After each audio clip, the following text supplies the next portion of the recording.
just excited to stand before you today as we celebrate the signing of this MOU, Memorandum of Understanding between North Carolina Central University and Wilmette Institute.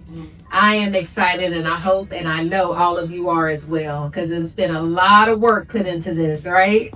And this is such a unique partnership that represents a significant step towards our shared commitment to enhancing student success and is a testament to our commitment to service and community development. In 2023, we collaborated just with a couple faculty from a few departments on a play called The Bus Stop.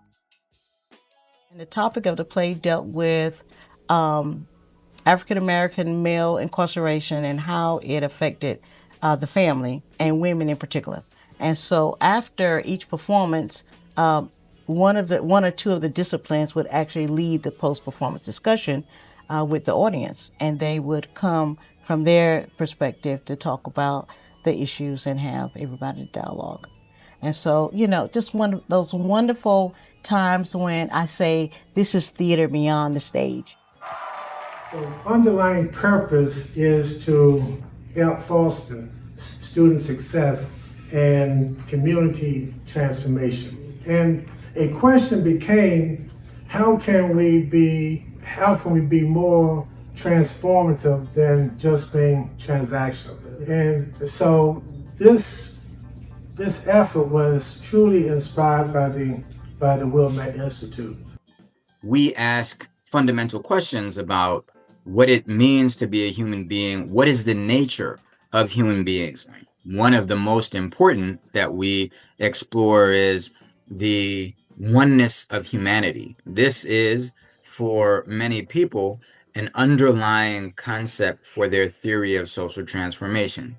So, for example, Dr. Martin Luther King was known to always be attentive to the way in which the appearance of injustice anywhere in the world was a threat to justice everywhere in the world. And he understood that because of the way in which all human beings were woven together in a garment of humanity that wrapped around the entire earth. And there got to be this primary thread that holds everyone together. The major interest that both institutions have is to address inequity in our communities. I think bringing students closer to the community is the way out for us to deal with some of the ills of our society. Really looking at it from the layer of another program such as criminal justice, public health.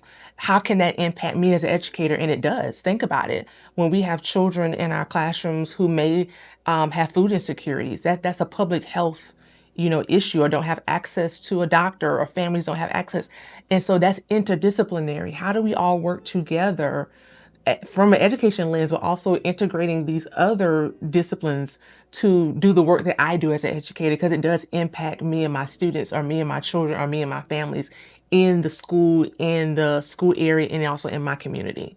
That everybody wanted the volunteers to go into Durham Public Schools with a better understanding of Durham, a better understanding of the communities and what the communities want, so that we don't go in with preconceived notions about what we want to go do to fix Durham, but we go in having listened to Durham and listened to what Durham wants. And now we can cater our expertise, our human resources, our material resources to help Durham meet its goal.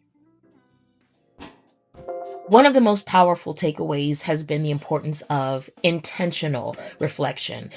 So not just looking at something or doing it just because, or reflecting just because my professor asked me to, but after having these deep, meaningful conversations, internally reflecting on how that felt. What does that mean? What did we just do?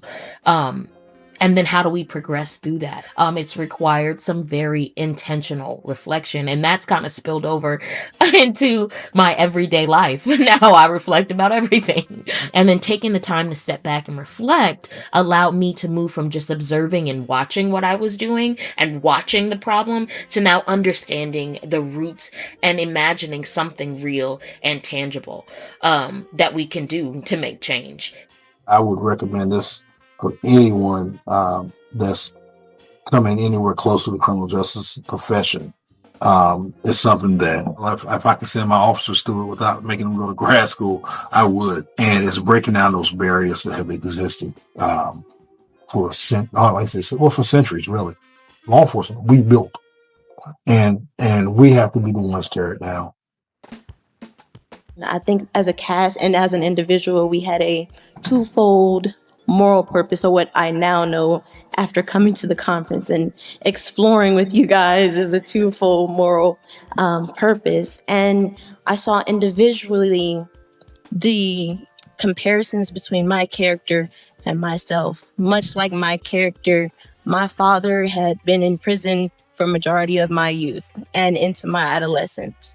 And because of that, we did not have a good relationship or even a grounds of communication. However, in my character, I realized that she was more open to forgiveness and more open to be vulnerable and have uncomfortable conversations that most of us would tend to not have with strangers or even our loved ones because we don't want to hurt anyone's feelings. And I think to heal as a community, as an individual, as a family, that we have to have those conversations so that we can find the problem and find a solution. Thank you. It all works. Our conversations are rich because of what we bring to the table as different disciplines with the common mission of making an impact in our community. What it does, it helps us think about different ways to do things. Moreover, our students get a tool belt now. They get a tool belt where not only will they learn psychology, but they'll also learn criminal justice, they'll learn sociology, they'll learn theater. And the 21st century real thinker has to be multidisciplined. I love it when our scientists talk about art. I love it when our artists talk about scientists. And if they can infuse that in the classroom, we can get the kind of thinkers, these 21st century thinkers, who can transform and solve problems.